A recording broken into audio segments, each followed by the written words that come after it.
Good Wednesday evening, listeners, and welcome to another edition of Conversations of a Sister here on my YouTube channel. I thank you for those who may be tuning in tonight, and even those who will catch the rewind. My phone always seems to start buzzing right when I go live. So, what's happening, listeners? The news and this election has been on and popping. And Lord knows I cannot wait until this election is over because, quite frankly, it has really gotten messy. So, for those of you who may be just tuning in, tonight's conversation is normalizing racism in America.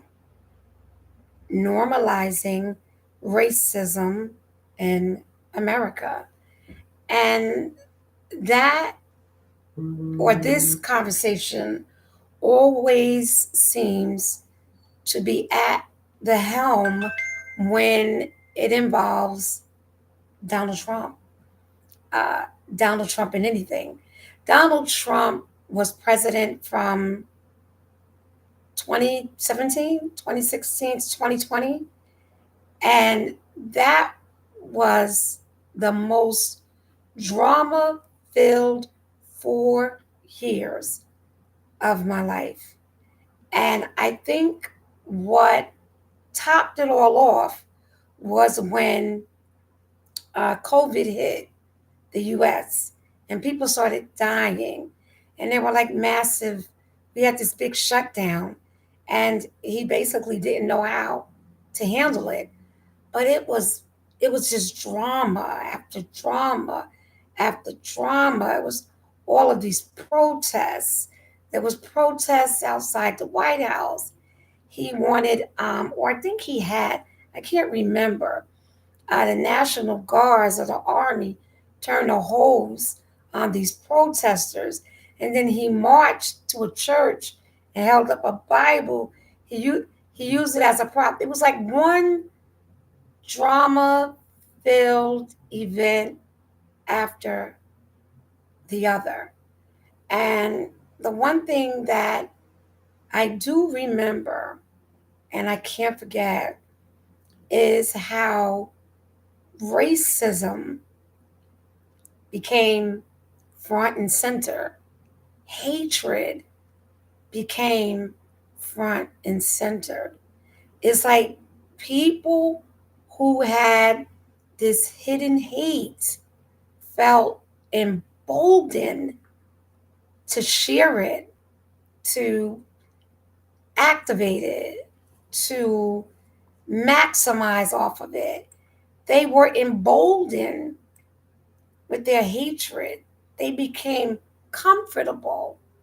And people were like, well, this is their payback for 8 years of Obama. And when Obama was in office, I feel like he had to walk a chalk line because he was black. He was the African American president. And the reason why I throw up quotation marks is because he didn't do anything for African Americans.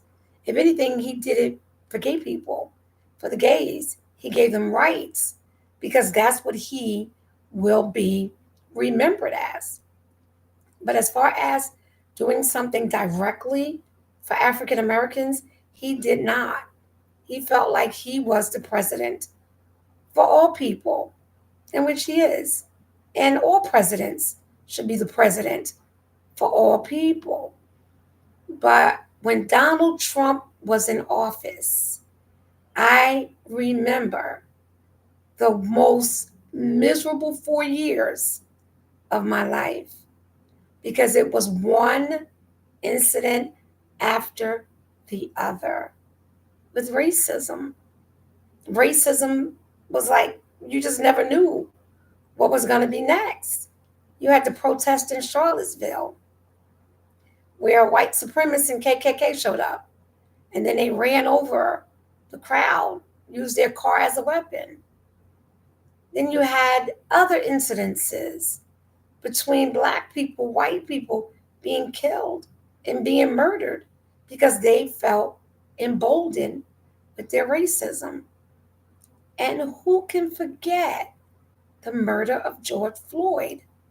We all saw it with our own eyes.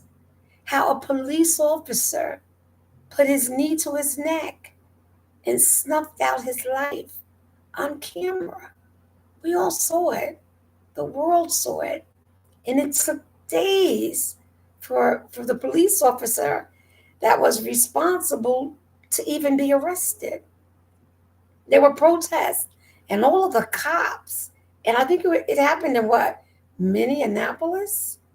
All of the police officers that, I don't know, was on the force, they went to protect the officer's home.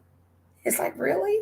He just snuffed out a black man, and we all saw it. And for some people, it traumatized them. There was a trauma because we actually saw a black man die on national television.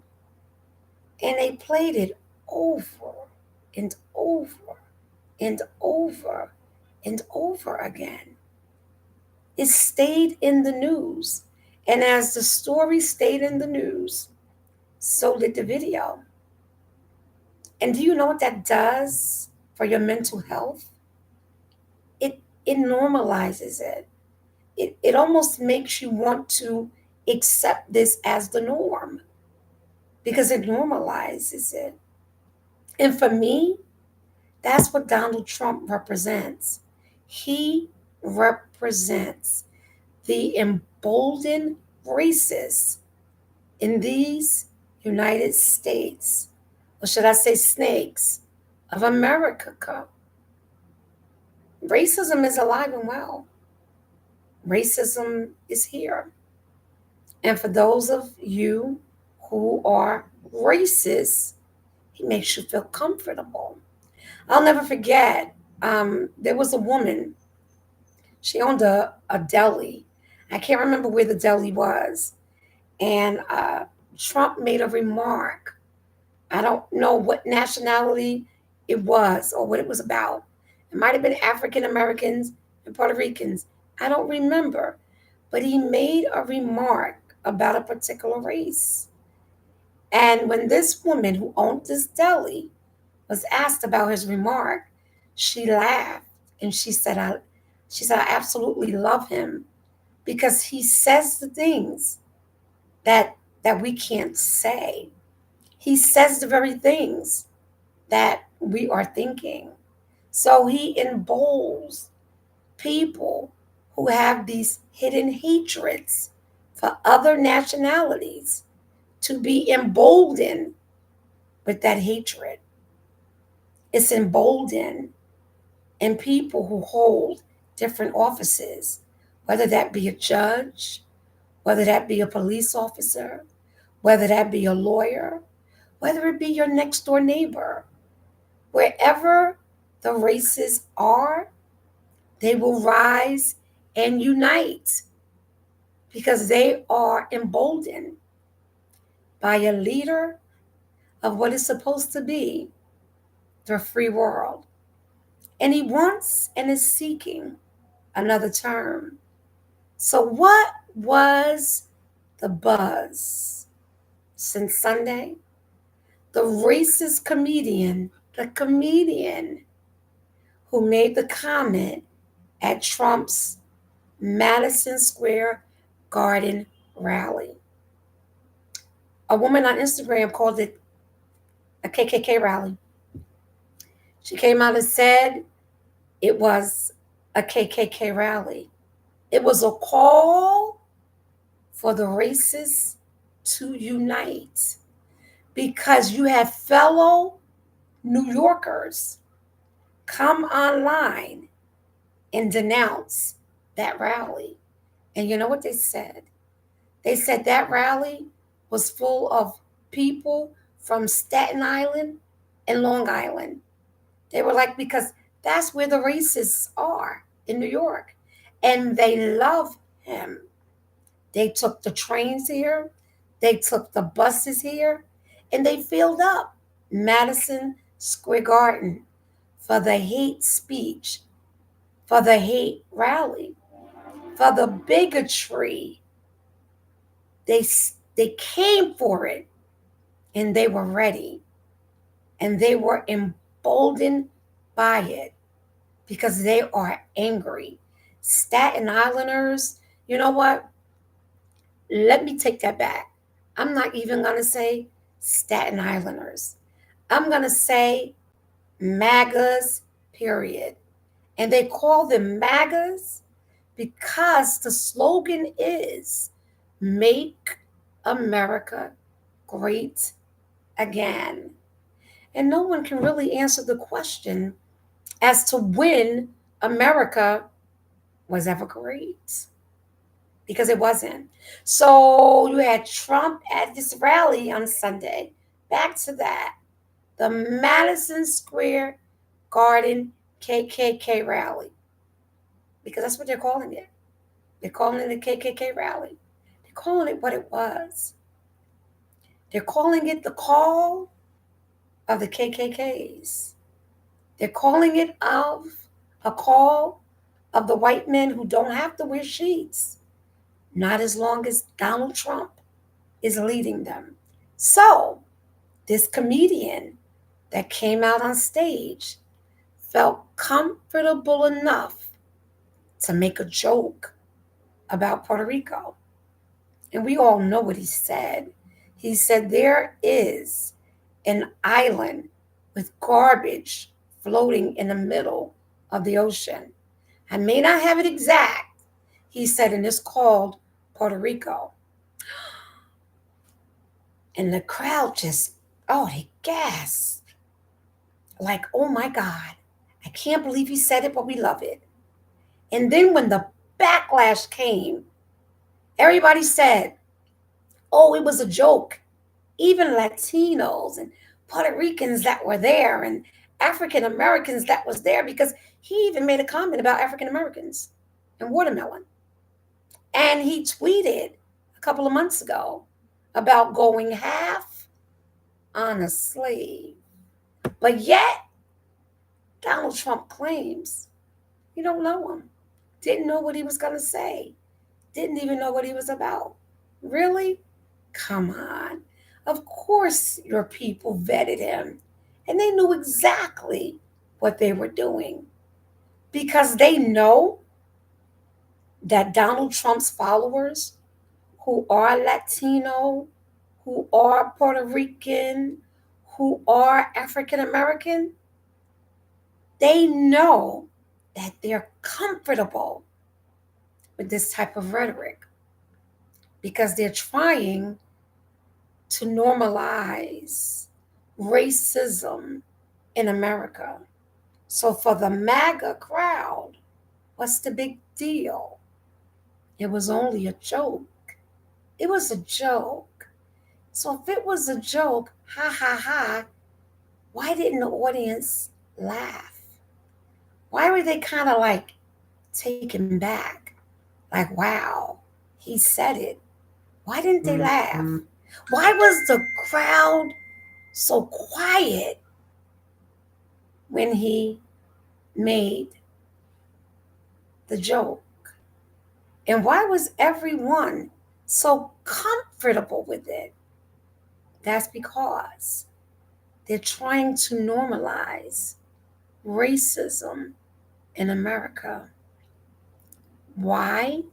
Because if Donald Trump is elected, all hell is going to break loose with regards to racism. Nah, it's not a scare tactic, it's the truth. We've experienced him before as president of the United States. In fact, we saw how he emboldened a mob on January 6th to supposedly stop the steal. And it was an insurrection where thousands of his supporters converged on the Capitol and tried to destroy it in order to stop the legal transition of power to Joe Biden in the Biden administration. We saw it. We saw it with our own eyes. We saw January 6th. We heard his speech when he said, "You're gonna fight like hell, and I'm gonna march with." We we we heard him, and do you know what his followers are saying? January 6th. Donald Trump is not responsible for that. Nancy Pelosi is, because she was supposed to get police officers to protect the rally or to guard the Capitol. Donald Trump is not responsible for that. Do you know these people sound crazy? They sound crazy. We all heard Donald Trump say, and we're going to march to the Capitol and we're going to fight like hell. Hell, they keep playing the clip on Kamala Harris's ad. I'm so tired of hearing that clip, but we heard it. It's a clip. We heard him say it. And then we saw his followers march on the Capitol. But yet you have his followers saying that that's not what happened. Hell, you have Donald Trump himself saying that it was a day of love. How was it a day of love when 140 police officers were injured? One killed. Some people died, even by suicide. But it was a day of love? Really? So when you listen to his followers in MAGA, they sound just as delusional as he is. So let's imagine him as president of the United States. They're already trying to normalize racism by brushing it off. This is why people that follow him don't even realize when they're being insulted. They don't even realize that he hates them. They don't realize it. They don't even realize that they're being used. They don't realize it. And they call it a cult. And I see why. Because you should not idolize a politician. When Barack Obama became president, I was so excited because not only was he African American, but he was fine. But as Barack Obama fulfilled that presidency, there was a lot of his policies that I didn't agree with. But just because I didn't agree with his policies didn't mean that, oh my God, I hated him. Or, oh my God, I don't agree with his policies, but I'm going to agree with him because he's Barack Obama. Nah, that ain't me. Everyone's human, and you don't idolize anybody. A politician is a politician. You just have to decide which devil you're going to vote for. The one of the lesser of two evils. You have to make that decision. But Donald Trump represents racism. Racism is already alive and well in the campaign. This is just a prelude of what's to come because his plan is to give police officers complete immunity. Yeah, remember something the Supreme Court gave him because half of them is in his pocket? They've given him immunity, and now he's going to give this same immunity to police officers. That means that when police officers start killing people of color, which is something they're doing already, they can't stand trial. You know Sonia Massey, who was just killed by that cop for holding a pot of boiling water or a pot of hot water, and that police officer went to jail? Yeah, Trump will probably pardon him. All of those people who went to jail for January 6th, yeah, Trump will probably pardon them. Pardon them. Pardon. Because he's a convicted felon himself. But yet, He's the Republican front runner for President of the United States. How embarrassing. And it is embarrassing. It really is. But yet he claims that Kamala Harris and the Biden administration is the laughing stock to world leaders. That may be so, but I think that that doesn't compare to the biggest clown bus that will roll into Washington, D.C. if he's reelected. Because trust me, America will be going to hell in a handbasket if he is. Because America will become everything that he is: controversy, chaos, killings, racism, bigotry, and hatred. When I engage on social media, some of my so-called friends, I think they may have unfollowed me. If they did, that's fine, because I'll never keep quiet about conversations that need to be had. But I just noticed that they get so angry.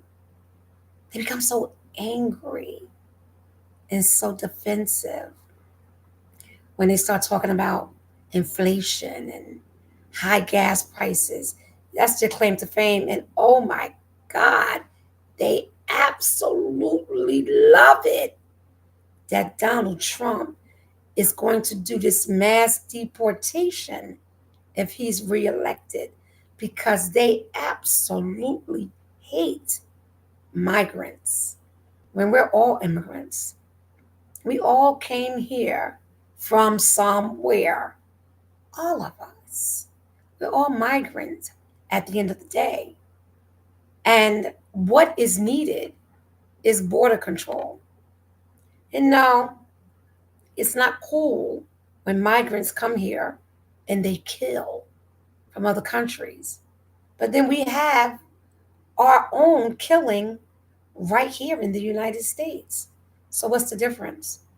What's the difference between the mass school shooting by Johnny next door than the migrant coming to kill someone? I don't condone either one, but my point is someone who's sick is someone who's sick, whether they cross the border or they're already here. But speaking like that and talking like that and repeating that type of rhetoric, it fuels the hatred in Donald Trump's base. And this is why make America great again means to take America back. Because racism is taught. Our ancestors experienced racism. African Americans experienced slavery.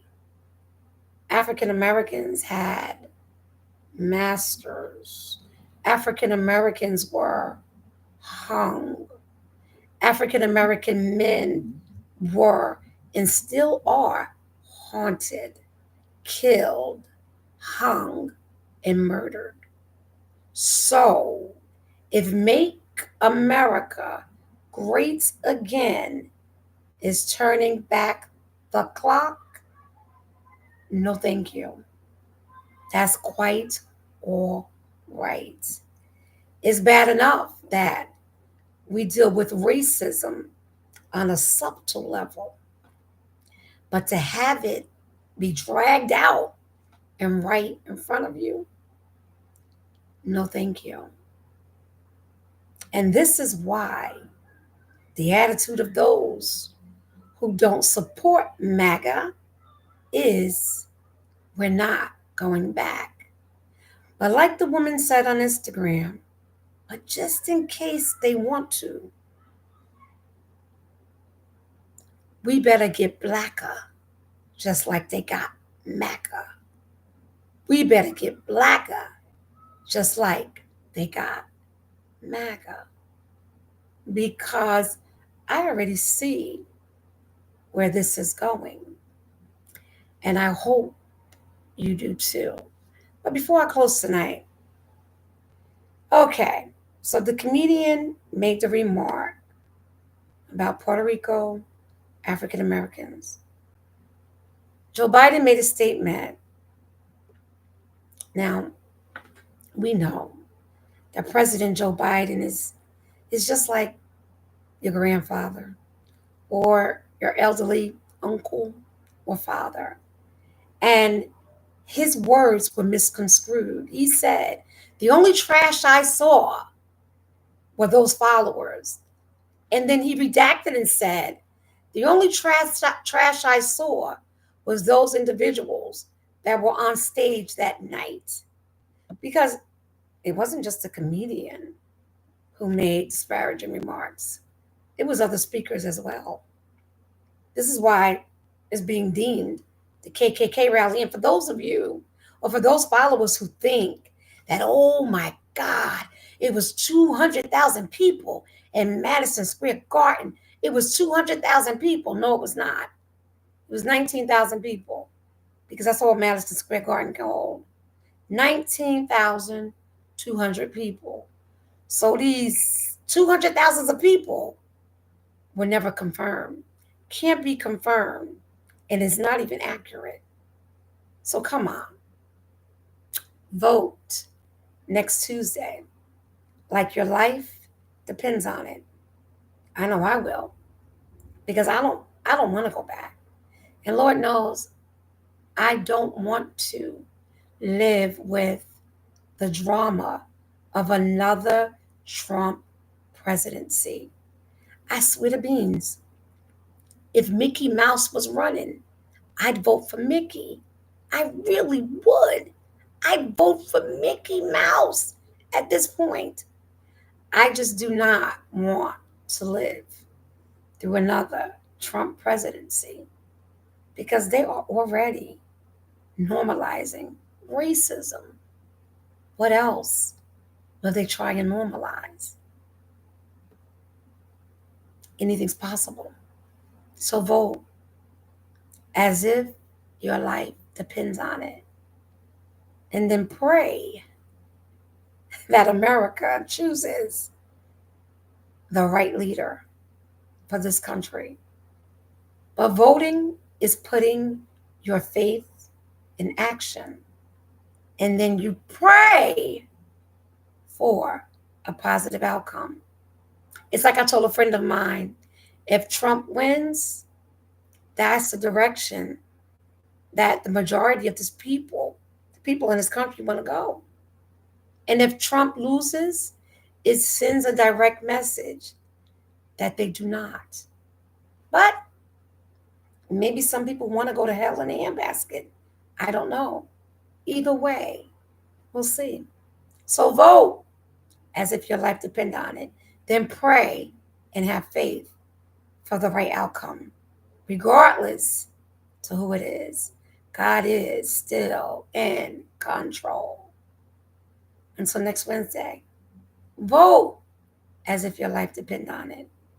And don't accept racism as the norm because it's not. We have come too far and we are definitely not going back. Not to that. Until next week, vote, vote, and vote. Have a great week.